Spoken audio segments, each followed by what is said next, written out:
Bayangkan sebuah keluarga miskin yang tinggal di rumah reot, hidup pas-pasan, bahkan sering menahan lapar. Suatu sore, datang seorang pria asing dengan mobil mewah, menawarkan uang 1 miliar rupiah. Sebuah jumlah yang mampu mengubah hidup mereka seketika. Tapi ada syarat berat yang membuat keluarga itu bimbang. Hingga akhirnya, jawaban sang ayah membuat semua orang terdiam dan kisah ini mengguncang hati banyak orang. Namun sebelum kita lanjut ke kisah selengkapnya, jangan lupa tekan tombol like, subscribe, dan tinggalkan komentar terbaik kalian agar kami makin semangat menghadirkan cerita-cerita penuh inspirasi untuk kalian semua. Di sebuah sudut desa sederhana di Kediri, berdirilah sebuah rumah kecil dari anyaman bambu yang sudah mulai keropos dimakan usia. Atapnya bocor, dindingnya berlubang, dan lantainya sebagian masih berupa tanah yang becek saat hujan. Di depan rumah itu, terdapat tungku batu bata yang mengepulkan asap tipis dari kayu bakar basah, menandakan betapa sederhananya kehidupan keluarga penghuni rumah itu. Di dalam rumah, tampak seorang lelaki paruh baya bernama Pak Darmo sedang duduk di kursi kayu tua yang sudah miring sebelah. Tubuhnya kurus, kulitnya legam terbakar matahari, hasil dari kerja kerasnya sebagai buruh serabutan. Hari ini ia baru pulang setelah seharian mengangkut batu kali untuk proyek bangunan. Punggungnya pegal, tangannya kasar, namun wajahnya tetap menampilkan senyum tipis saat memandang anak-anaknya yang sedang bermain. Bu Siti, istrinya, tampak sibuk di dapur sederhana. Ia sedang menanak nasi jagung, makanan sehari-hari mereka ketika beras sudah tak terbeli. Di kuali kecil, ia merebus sayur daun singkong yang baru saja dipetik dari kebun tetangga. Bau asap kayu yang pekat bercampur dengan aroma sederhana masakan desa menjadi saksi kehidupan yang keras namun penuh cinta. 3 anak mereka yang masih kecil-kecil berlarian di halaman. Anak pertama sekitar 10 tahun bermain layang-layang dengan layangan yang sudah bolong. Anak kedua, 7 tahun, sibuk mengejar ayam kampung yang kabur dari kandang reot. Sementara si bungsu baru berusia 4 tahun tertawa riang meski hanya bermain dengan batu kerikil. Suara tawa mereka memecah kesunyian sore, menghadirkan kehangatan di tengah kekurangan. Meski hidup miskin, keluarga ini tetap berusaha bersyukur. Mereka sering makan hanya sekali sehari, tapi tak pernah mengeluh di hadapan orang lain. Pak Darmo selalu menanamkan pada anak-anaknya bahwa kebahagiaan tidak harus bergantung pada harta. Yang penting kita tetap bersama, saling sayang, dan percaya pada Tuhan. Begitu nasihat yang sering ia ulang. Namun sore itu, ada sesuatu yang berbeda. Angin berhembus pelan membawa debu jalanan, terdengar suara mesin mobil dari kejauhan, suara yang jarang sekali terdengar di desa mereka yang terpencil.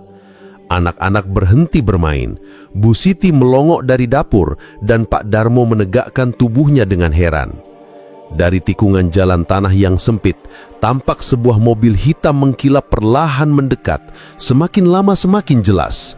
Mobil itu kontras sekali dengan rumah-rumah desa di sekitarnya. Warga sekitar yang melihat ikut berbisik-bisik, heran siapa gerangan tamu misterius itu. Anak-anak kecil berlarian mengikuti mobil dengan rasa penasaran. Dan tepat di depan rumah reot milik Pak Darmo, mobil itu berhenti. Mesin dimatikan. Pintu terbuka dan keluarlah seorang pria berusia sekitar 45 tahun berpakaian rapi dengan wajah penuh percaya diri. Pak Darmo mengernyit, menatap tamu asing itu, hatinya berdebar tanpa tahu alasan. Sebuah pertemuan yang akan mengguncang hidup mereka baru saja dimulai. Pria berusia 45 tahun itu turun dari mobil dengan langkah tenang. Sepatunya menginjak tanah berdebu desa, namun tidak tampak jijik atau ragu. Pakaian rapi dan jam tangan mahal di pergelangannya membuat semua mata warga sekitar semakin terpaku. Suasana kampung mendadak hening, hanya terdengar suara ayam berkokok dari kejauhan. Pak Darmo berdiri di depan rumahnya dengan sikap canggung. Ia tidak terbiasa dikunjungi orang asing, apalagi dengan mobil semewah itu. Bu Siti keluar dari dapur, menggendong si bungsu, sementara dua anak yang lain bersembunyi di balik pintu, menatap dengan rasa ingin tahu bercampur takut. "Selamat sore, Pak." Suara pria itu terdengar ramah, lembut namun tegas. Ia menundukkan kepala sedikit, memberi salam dengan senyum yang tampak tulus. Pak Darmo membalas dengan gugup, "Sore, Pak. Maaf ini... Bapak siapa ya? Mau mencari siapa?" Pria itu melangkah lebih dekat, pandangan matanya menyapu rumah sederhana yang berdiri rapuh di hadapannya. Ada semacam rasa iba, tapi juga ada maksud yang tersembunyi. "Nama saya Daniel," ujarnya. "Saya kebetulan sedang ada urusan di Kediri. Saya mendengar tentang Bapak dari seorang kenalan. Katanya Bapak adalah orang yang sederhana, pekerja keras, dan punya keluarga yang indah. Boleh saya duduk sebentar?" Pak Darmo sedikit ragu, tapi karena adat kampung yang selalu menjunjung tamu, ia mempersilahkan. "Oh, monggo, silahkan duduk, Pak. Maaf, tempatnya sederhana." Ia menarik kursi kayu reot ke teras. Daniel duduk dengan tenang. Ia menatap ke arah Bu Siti yang masih berdiri sambil menggendong anak. "Ibu, jangan sungkan. Saya hanya ingin berbicara sebentar dengan suami Ibu." Suasana tegang, anak-anak berbisik kecil, mata mereka berbinar penuh rasa ingin tahu bercampur takut. Dari kejauhan, beberapa tetangga diam-diam ikut mengintip. Daniel membuka percakapan dengan nada penuh keyakinan. "Pak Darmo, saya tahu hidup Bapak tidak mudah. Rumah ini sederhana, penghasilan pas-pasan, anak-anak masih kecil. Saya bisa merasakan perjuangan Bapak setiap hari. Jujur saja, saya datang ke sini bukan hanya untuk berkenalan, tapi juga untuk menawarkan sesuatu yang bisa mengubah hidup Bapak sekeluarga." Pak Darmo mengerutkan kening. "Mengubah hidup? Maksudnya bagaimana, Pak?" Daniel menghela napas pelan, lalu senyum. Ia membuka tas kulitnya dan mengeluarkan sebuah map tebal. Dari dalamnya, ia mengeluarkan selembar foto keluarga kaya dengan rumah mewah, mobil berderet, anak-anak sekolah di luar negeri. Lalu ia menatap langsung ke mata Pak Darmo. "Bayangkan, Pak, kalau anak-anak Bapak bisa sekolah tinggi, punya rumah bagus, makan enak setiap hari, kalau Bapak dan Ibu tidak perlu lagi memikirkan uang besok mau makan apa, semua itu bisa terjadi, asal Bapak mau mendengarkan tawaran saya." Pak Darmo terdiam, jantungnya berdetak lebih cepat. Bu Siti menggenggam anak bungsunya lebih erat, perasaan campur aduk antara harapan dan ketakutan. Daniel mencondongkan tubuhnya sedikit ke depan, suaranya semakin tegas. "Saya akan memberikan uang sebesar 1 miliar rupiah, Pak. Uang tunai. Tidak perlu Bapak bekerja keras lagi, tidak perlu susah-susah. Tapi dengan satu syarat, Bapak dan keluarga bersedia mengikuti jalan yang saya yakini. Tidak lebih, tidak kurang." Kata-kata itu menggema di teras rumah reot itu. Angin sore berhenti seakan menahan napas. Suara anak-anak yang tadi berisik kini lenyap. Bu Siti menatap suaminya dengan mata berkaca-kaca, sementara dua anak yang menguping dari balik pintu saling pandang kebingungan. Pak Darmo menelan ludah, terasa kering di tenggorokannya. Angin sore berembus pelan, tapi keringat dingin mulai membasahi pelipisnya. Ia menunduk memandangi tanah, berusaha menenangkan hati yang bergejolak. 1 miliar rupiah, jumlah yang tak pernah ia dengar kecuali dari berita televisi atau cerita orang kota. Bu Siti berdiri kaku, wajahnya pucat. Ia tahu betul penderitaan keluarganya selama ini. Sering berhutang di warung, anak-anak tak jarang menahan lapar, dan si sulung kerap menunduk malu di sekolah karena seragamnya robek. Pandangannya berpindah ke arah anak-anak yang kini mendekat pelan, seolah ikut merasakan tegangnya suasana. Anak sulung dengan polos bertanya, "Pak, kalau ada uang banyak, kita bisa beli sepatu baru ya? Aku sudah lama pengen sepatu, Pak." Anak kedua ikut menimpali dengan riang, "Kita bisa beli ayam goreng, Pak. Nanti bisa makan enak tiap hari." Si bungsu yang belum mengerti arti uang hanya ikut bersorak, "Aku mau balon merah, Pak." Kata-kata polos anak-anak itu menusuk hati Pak Darmo. Ia memejamkan mata seakan ingin menahan air mata yang hampir jatuh. Bagaimana mungkin ia tidak tergoda? 1 miliar rupiah bisa merubah segalanya. Bisa membangun rumah, menyekolahkan anak-anak tinggi, memberi mereka masa depan yang cerah. Namun, di balik itu, ada syarat berat yang tak bisa diabaikan. Bu Siti akhirnya bersuara, lirih tapi penuh kegelisahan. "Pak, dengarkan anak-anak. Mereka butuh makan, butuh sekolah. Kita ini sudah terlalu lama hidup susah. Mungkin Mungkin ini jawaban dari doa kita selama ini. Suaranya bergetar antara harapan dan ketakutan. Pak Darmo menoleh kepada istrinya. Tatapan matanya tajam. Tapi Bu, syaratnya itu berat sekali. Daniel yang sejak tadi duduk tenang, kini menambahkan dengan suara lembut tapi meyakinkan. Pak Darmo, saya mengerti keraguan Bapak. Tapi lihatlah keluarga Bapak. Mereka pantas hidup lebih layak. Apa salahnya mencoba jalan baru demi masa depan anak-anak? 1 miliar rupiah bukan angka kecil. Ini kesempatan sekali seumur hidup. Suasana semakin panas. Anak-anak menatap ayah mereka dengan penuh harap. Bu Siti menunduk, air matanya jatuh menetes di pipi. Pak Darmo menggenggam lututnya kuat-kuat, hatinya seperti ditarik kedua arah. Dalam hatinya ia berperang. Kalau aku terima, anak-anakku bisa hidup senang. Tapi apa yang akan hilang dari kami? Apakah aku sanggup menjual keyakinan demi uang? Tapi kalau kutolak, sampai kapan keluarga ini akan terus menderita? Bukankah aku kepala keluarga yang harus menjamin masa depan mereka? Detik-detik terasa panjang. Perdebatan batin itu terus bergemuruh.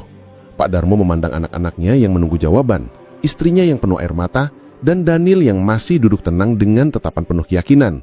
Udara sore semakin terasa sesak. Semua orang menanti keputusan yang akan mengubah hidup keluarga itu selamanya.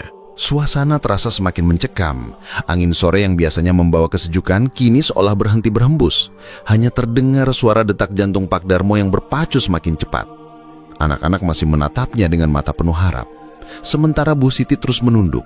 Air matanya jatuh menetes tanpa bisa dibendung. Daniel duduk tegak.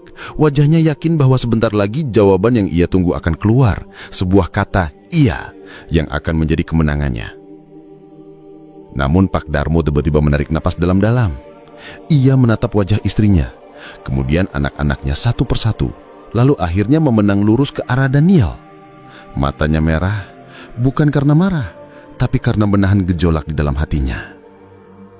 Dengan suara bergetar tapi mantap, ia berkata pelan, "Pak Daniel, maafkan saya. Uang 1 miliar memang jumlah yang besar. Uang itu bisa membeli rumah, bisa membeli makanan, bahkan bisa membeli masa depan. Tapi ada satu hal yang tidak bisa dibeli dengan uang, yaitu iman saya dan keluarga saya." Semua terdiam. Anak-anak ternganga. Bu Siti mendongak dengan mata berkaca-kaca. Daniel tertegun tak percaya dengan apa yang ia dengar. Pak Darmo melanjutkan, kini dengan suara lebih tegas. "Saya ini orang miskin, Pak. Setiap hari saya bekerja keras hanya untuk bisa membawa sedikit makanan ke meja. Tapi meskipun kami hidup susah, kami tidak pernah merasa kehilangan harapan. Karena yang memberi kekuatan bukanlah harta, melainkan keyakinan yang kami pegang sejak lahir. Kalau saya terima uang itu dengan menggadaikan iman saya, berarti saya sudah menjual harga diri saya sendiri. Apa gunanya anak-anak saya kenyang kalau ayahnya mengkhianati keyakinannya?" Bu Siti terisak, menutup wajah dengan kedua tangannya. Anak-anak, meski masih kecil dan belum sepenuhnya mengerti, merasakan keteguhan hati ayah mereka. Si sulung menggenggam ujung baju ayahnya, matanya berkaca-kaca meski belum paham sepenuhnya arti ucapan itu. Pak Darmo menatap Daniel sekali lagi, kali ini dengan senyum tipis yang penuh wibawa. "Maafkan saya, Pak. Uang Bapak memang besar. Tapi iman saya jauh lebih besar. Bapak boleh menyebut saya bodoh, Bapak boleh bilang saya menolak rezeki. Tapi biarlah saya tetap miskin harta, asalkan tidak miskin keyakinan." Suasana hening. Tidak ada yang berani bersuara. Bahkan suara ayam dan jangkrik yang biasanya ramai di sore hari seolah ikut terdiam. Wajah Daniel yang tadinya penuh keyakinan kini berubah. Ia memandang Pak Darmo dengan mata yang perlahan berkaca-kaca. Ia tidak menyangka seorang lelaki miskin dengan rumah reot dan keluarga yang serba kekurangan mampu menolak sesuatu yang bahkan banyak orang kaya sekalipun tidak sanggup menolaknya. Daniel terdiam, lidahnya keluh. Untuk pertama kalinya dalam hidupnya, ia merasa kalah bukan oleh argumen, tapi oleh keteguhan hati seorang lelaki sederhana. Daniel masih duduk kaku, seakan waktu berhenti. Kata-kata Pak Darmo terus terngiang di kepalanya. mengguncang hatinya yang selama ini dipenuhi keyakinan bahwa uang bisa menundukkan siapa saja. Ia menunduk, memandangi koper hitam berisi miliaran rupiah yang tadi dengan penuh percaya diri ia bawa. Kini koper itu justru terasa berat, bukan karena isinya, melainkan karena makna yang melekat padanya. Ia menghela napas panjang, lalu berkata pelan, hampir seperti berbicara kepada dirinya sendiri. Saya punya segalanya, rumah besar, mobil, uang yang berlimpah. Tapi mengapa saya merasa kosong? Mengapa saya yang punya harta melimpah justru merasa kalah oleh seorang lelaki miskin yang hidup pas-pasan? Matanya mulai berkaca-kaca. Ia menatap anak-anak Pak Darmo yang masih berdiri polos di dekat pintu. Mereka tidak punya apa-apa, tapi ada cahaya di mata mereka. Cahaya kebahagiaan kecil yang lahir dari cinta dan kebersamaan, bukan dari uang. Daniel berdiri perlahan. Pak Darmo, saya mengaku kalah. Saya pikir semua orang bisa dibeli dengan uang, apalagi jika mereka miskin. Tapi Bapak telah membuka mata saya. Bapak telah mengajarkan sesuatu yang selama ini tidak pernah saya pahami, bahwa ada hal-hal yang jauh lebih berharga daripada uang. Suara Daniel bergetar, dadanya naik turun menahan emosi. Ia memalingkan wajah, takut air matanya jatuh di hadapan orang-orang kampung yang mulai berkumpul mengintip dari balik pagar bambu. Bu Siti menatapnya dengan penuh haru. Ia tidak menyangka pria asing ini bisa tersentuh sampai sejauh itu. Anak-anak pun hanya bisa memandang tanpa suara, merasakan ketulusan dalam kalimat yang baru saja terucap. Daniel kembali memandang Pak Darmo, kali ini dengan mata yang berbeda. Bukan lagi tatapan seorang pemberi tawaran, melainkan tatapan seorang murid yang belajar dari gurunya. Pak, saya datang dengan niat membawa perubahan untuk keluarga ini. Tapi justru saya yang berubah. Saya sadar, selama ini saya terlalu sombong, merasa uang bisa membeli segalanya. Padahal hati yang tulus dan iman yang teguh jauh lebih berharga. Hening sejenak, Pak Darmo hanya tersenyum tipis, meski dalam hatinya ia ikut terenyuh mendengar pengakuan itu. Daniel mengusap wajahnya, berusaha menenangkan diri. Saya tidak bisa memaksa. Saya tidak akan lagi menawarkan sesuatu yang bisa melukai iman orang lain. Bapak telah memberi saya pelajaran berharga hari ini. Warga sekitar yang diam-diam menyimak mulai saling berbisik.